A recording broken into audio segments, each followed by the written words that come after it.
SC, हरिजन, आदिवासी, उच्च वर्ग के लड़की को वाले का आपको उपमा दे रहा हूं मैं। यह जो क्षतिपूर्ति की जो राशि है, हमारे 5 मांग प्रमुख हैं।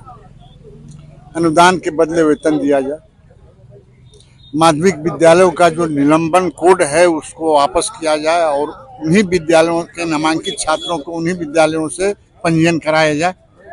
ठीक है, हमारी सेवा को 5 साल और विस्तारित किया जाए, सेवानिवृत्ति की आयु 5 साल विस्तारित किया जाए, सेवानिवृत्त शिक्षकों को पेंशन दिया जाए। यही हमारी मुख्य मांग है। हम 40 वर्षों से लगातार संघर्षरत हैं। 28 से यह शुरू हुआ है। 28 से हम अपने अपने विद्यालय पर शैक्षणिक हड़ताल पर रह करके सरकार को हमने चेतावनी दिया था। उसी आधार पर 7 मार्च को विधान परिषद में कड़ी बहस भी हुई है। सभापति को नियमन भी देना पड़ा है कि हमारे कक्ष में इन सारी मामलों को समझाया जाए।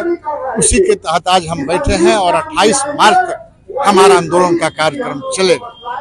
अगर सरकार नहीं सुनती है तो फिर अप्रैल से हम इससे आगे और उग्र आंदोलन करने का निर्णय लेंगे। यही हमारा कार्यक्रम। मेरा नाम हुआ राम नरेश पांडे, प्रदेश अध्यक्ष, बिहार प्रदेश माध्यमिक शिक्षक शिक्षकेतर कर्मचारी महासंघ सह सदस्य मंडल के सदस्य हैं।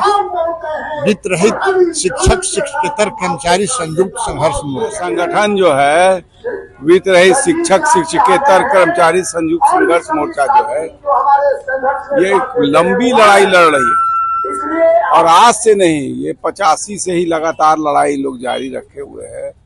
और उस लड़ाई का फलाफल 8 में इतना ही हुआ कि इनको अनुदानित किया जाएगा। अब अनुदानित करने के बाद भी तरह तरह का खेल चल रहा है।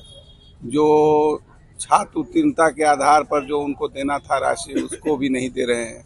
उस पर भी एक लिमिट लगा दी है कि इससे ज़्यादा नहीं देंगे। मतलब छात्र उत्तीर्णता पर देंगे लेकिन 50 लाख से ज़्यादा अगर इंटर का हो जाएगा तो नहीं देंगे।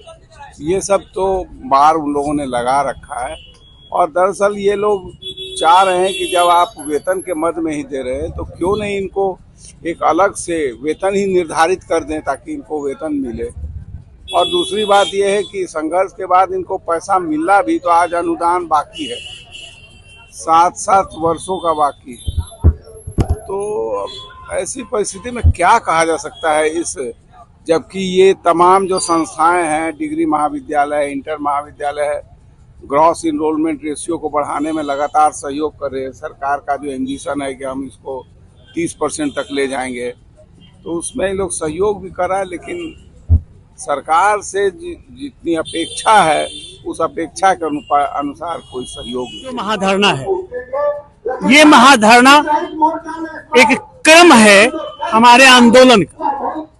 पिछले विधानमंडल के सत्र में हम जब महाधरना दिए थे उस समय महाधरना के समय सरकार का आश्वासन था कि हम बकाया अनुदान का भुगतान कर देंगे और वेतनमान पर एक उच्च स्तरीय कमेटी गठित करके निर्णय लेके वेतनमान की दिशा में कार्रवाई करें। दोनों मांगों पर सरकार गंभीर नहीं हुई। अभी सदन में माननीय मंत्री ने कहा कि हम अनुदान दे देंगे होली के पहले तक, लेकिन होली कितना दिन है, ये अनुदान नहीं मिला। और 7 साल का अनुदान बकाया है, 7 साल का वेतन बकाया है। शिक्षक परिवार बेहाल है, अन्य लोगों को मदद की जा रही है, लेकिन वित्त रहित शिक्षा कर्मी जो अपना खा के बिहार में शिक्षा का अलग जगह रहे थे उनको हाशिए पे लाके सरकार छोड़। हमारा हाई स्कूल का नए जो विद्यालय खुलेंगे उसके शर्त पर हमारे स्कूलों का निलंबन किया गया और 3 कमरा वाले 4 कमरे वाले को +2 तक उत्क्रमित कर दिया है। यह अन्याय है।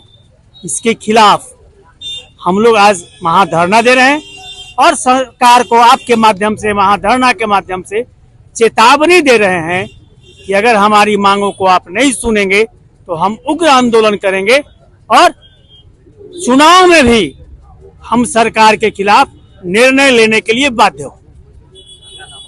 शंभू कुमार सिंह, सदस्य अध्यक्ष मंडल, वित्त रहित शिक्षक शिक्षकेतर कर्मचारी संयुक्त संघर्ष मोर्चा।